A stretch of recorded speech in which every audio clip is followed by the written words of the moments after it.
ऋषि भृगु भगवान विष्णु के सीने पर जोर से एक लात मारते हैं, जिससे भगवान विष्णु की निद्रा टूट जाती है। ऋषि भृगु क्रोधित होकर वहां से जाने लगते हैं तो नारायण उनका पैर पकड़ लेते हैं।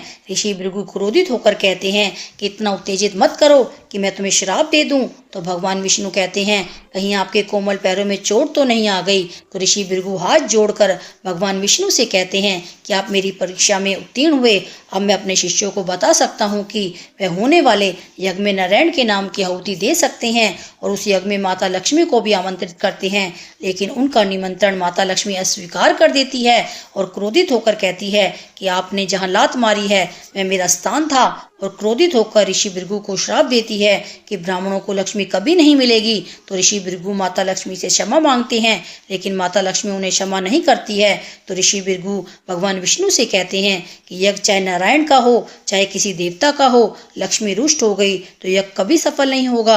अगर ऐसा हुआ तो सारे ब्राह्मण मेरे को ही दोष देंगे कि मेरे कारण ऐसा अनर्थ हुआ। तो भगवान विष्णु कहते हैं कि मैं लक्ष्मी के विरुद्ध जाकर कोई भी कर्म नहीं कर सकता। तो ऋषि भृगु बताते हैं कि आप एक बार मुझसे प्रसन्न होकर वरदान दे रहे थे, लेकिन मैंने कहा था जब उचित समय आएगा तो मैं वर मांग लूंगा।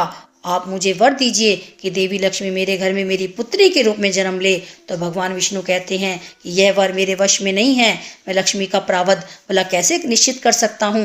लेकिन माता लक्ष्मी कहती है कि मैं आपके वर का मान रखने के लिए ऋषि भृगु के घर में पुत्री के रूप में जन्म लेने के लिए तैयार हूँ। दोस्तों, भगवान विष्णु के लिए एक सब्सक्राइब तो बनता है, और हाँ, कमेंट में जय माँ लक्ष्मी ज़रूर लिखें।